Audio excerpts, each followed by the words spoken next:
Kalau diperhatikan, ada beberapa konten saya yang sengaja saya take down, saya tarik dari peredaran, yaitu yang bicara tentang Profesor Dr. Kiai Haji Said Agil Siroj dan juga tentang Kiai Haji Marzuki Mustamar, kaitannya dengan masalah polemik nasab.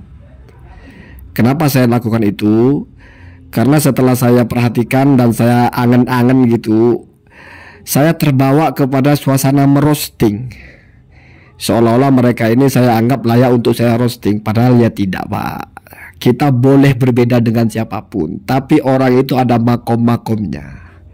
Kalau dua orang ini nggak layak saya roasting. Ya kalau Harry Pras ya boleh-boleh lah di roasting. Kalau yang berdua ini enggak ya.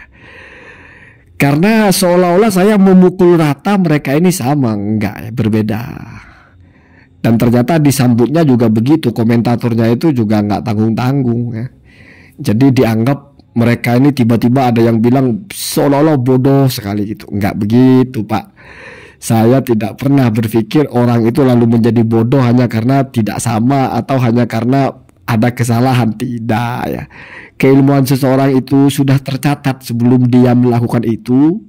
Sebelum kita mengenal dia, sebelum kita tahu berbeda atau apa, itu orang itu sudah ada pencapaiannya. Tidak lalu itu luntur, tidak lalu dia jadi bodoh, enggak ya. Yai Said itu pernah menjadi ketua umum PBNU. Masa PBNU dipimpin orang yang tidak pinter? Masa PBNU dipimpin oleh orang yang tidak alim? Apalagi jelas santrinya, bahkan jelas akademisnya, profesor lagi, masa ia tidak pinter? Mestilah tidak akan kesalahannya itu lalu membuat dia itu atau membuat beliau itu tidak pinter lagi. Enggak, setiap orang bisa saja salah. Itu pun salah dalam persepsi yang memandangnya itu salah. Begitu juga Kiai Haji Marzuki Mustamar, seorang pengasuh pondok pesantren, tidak mungkin bodoh. Artinya bodoh itu tidak punya ilmu. Perkara misalnya keliru, setidaknya menurut kita ya wajar. Semua orang juga bisa saja keliru. Ya itu ikhtiar saya, itu ijtihad saya. Saya pikir dua ulama ini nggak layak untuk saya roasting, sehingga ya cukuplah sekali saya sampaikan. Ya mungkin sudah ada yang mendengar dan saya bertanggung jawab kalau saya yang salah gitu. Selebihnya saya tarik. Kenapa? Karena saya lihat komentarnya itu brutal-brutal gitu. Jadi langsung rontok gitu. Ya kalau sebelumnya bukan siapa-siapa lalu dibully, wajar. Ini sebelumnya adalah siapa-siapa, Pak. Sebelumnya bukan siapa-siapa, artinya siapa-siapa. Ini seseorang sebelumnya. Nggak lalu layak untuk dibully, nggak lalu layak untuk di roasting habis-habisan kan gitu. Nah, dan mungkin karena situasi saya memang sudah terbawa kebiasaan merosting. Jadi kalau saya mau buat tanggapan lagi menyangkut orang-orang dengan kelas-kelas tertentu, mungkin saya tidak bahasanya roasting lagi ya. Terganggu saja, seolah-olah apa ya, nggak cocok saja ya. Karena ada falsafah itu, setiap sesuatu itu ada cara menyikapinya. Likulli maqolin makomun, walikulli makomin makolun gitu. Jadi kita berbicara tentang seseorang dari sisi apapun, dengan gaya apapun, itu mesti bergantung kepada apa yang mau dibicarakan. Dan yang lebih penting siapa yang mau dibicarakan. Itu adalah kita memberikan sikap yang berbeda kepada orang yang memang berbeda. Apakah karena mereka NU dan saya NU? Oh enggak juga, bukan masalah itu. Tetapi masalah trust, ada kepercayaan. Saya yakin ya, dua orang ini orang alim, bukan orang bodoh. Apakah kalau salah lalu bodoh? Pak, yang namanya salah dari dulu itu ada. Makanya ada tema dalam kajian agama itu atau dalam kajian ulama itu zallatul alim. Jadi zallah itu ketergelinciran yang dinisbatkan atau disandarkan kepada orang alim. Berarti dua-duanya ini ada. Dua-duanya ini adalah tahakkuk. Zallahnya ada, alimnya ada. Nah, atas diksi ini, maka kalau ada orang sealim apapun keliru, itu ya biasa-biasa saja. Semua orang begitu. Kalau kita baca dalam Khazanah bagaimana ulama mengkritik ulama yang lain itu, ya nggak lalu bodoh yang dikritik itu. Ya tetap alim. Cuma salah ya salah, namanya manusia. Makanya masuk kepada kullun yu'khadhu kalamuhu illa sahib hadhil makbar. Semua orang itu ya ucapannya ada yang diambil, ada yang ditolak, kecuali pemilik pesarian ini menunjuk kepada makam Rasulullah. Justru itu kita menghormati Rasul. Ya. Tetapi jangan lalu dengan begini berarti seenaknya kita nolak ulama. Wah, nggak gitu juga cara mainnya. Lalu berpijak kepada teori ini berarti kita seenak-enaknya. Wah, itu kan cuma ulama bukan nabi, bisa aja salah. Bisa aja salah, tapi kamu modalnya apa menyalahkan? Itu intinya. Dan yang zallatul alim itu, kesalahan ulama itu disebut zallah, itu dibahas oleh ulama-ulama yang lain. Misalnya ya ngapunten. Misalnya Ibnu Taimiyah. Apa zallahnya Ibnu Taimiyah? Yang membahas itu ulama semua. Dan itu banyak ulamanya yang membahas.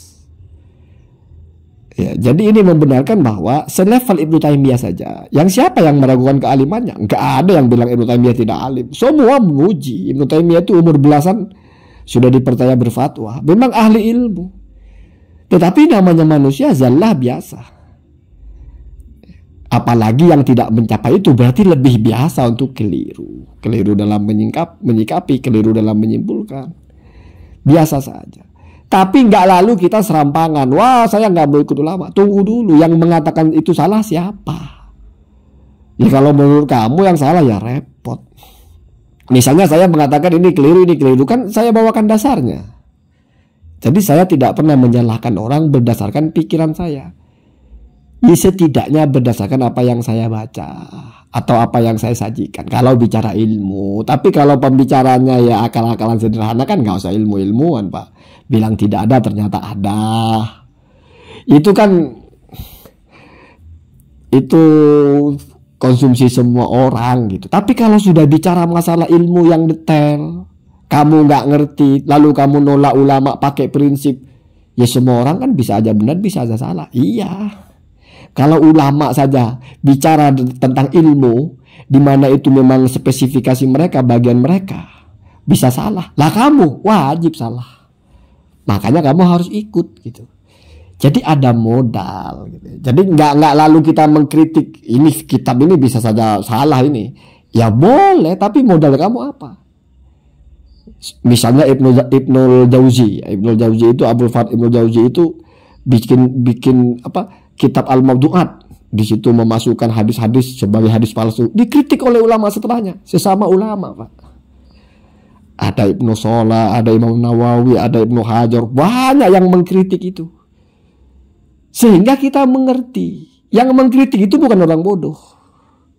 Atau misalnya yang mengkritik orang lain, dia bawakan referensi. Jadi bukan kita yang mengkritik. Misalnya ada orang bilang rukun wudu 2. Kita bawakan kita fikih, bukan kita mengkritik dia.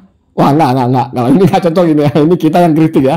Karena nggak usah pakai kitab kalau bikin bilang rukun wudu 2 itu kritiknya nggak usah pakai kitab itu. Itu nggak cocok, itu memang udah nggak beres itu. Jadi misalnya ada ulama-ulama, ada pendakwah-pendakwah kita yang alim-alim kita itu ada yang keliru ucapannya. Itu didengar oleh publik, apalagi berkaitan dengan hukum. Yaitu dikritik, itu yang kritik itu bukan gigi mulut youtubernya yang bergerak, enggak, dibacakan kitabnya tidak sesuai dengan ini, tidak sesuai dengan itu. Ya, itu biasa begitu, Pak ya. Cuma situasinya ini kan situasi pro kontra gitu. Walaupun sebenarnya ya toh kalau bicara nasab yang membatalkan ya itu, yang ini kan cuma mungkin ikut-ikutan atau apa, urusan masing-masing lah ya. Tidak ada yang samar-samar lagi di sini. Kecuali kalau misalnya ada mereka menyampaikan kajian ilmiah, membacakan kitab, baru saya mungkin tertarik untuk menanggapi dan tidak akan roasting sesinya. Kenapa selalu sesi roasting? Ya karena pernyataan-pernyataan ini, mereka ini memang tidak ada yang serius sebetulnya. Seperti Al-Habsyi lah, seperti nggak ada ulama itu kan apa yang serius gitu. Saya kira memang nggak ada yang serius ya. Ala kadarnya saja. Makanya ya dilihat dari materinya saya kelompokkan kepada objek roasting, tapi kalau dilihat dari orangnya kok rasa-rasanya nggak pantas ya. Jadi mohon maaf, Allahumma hdina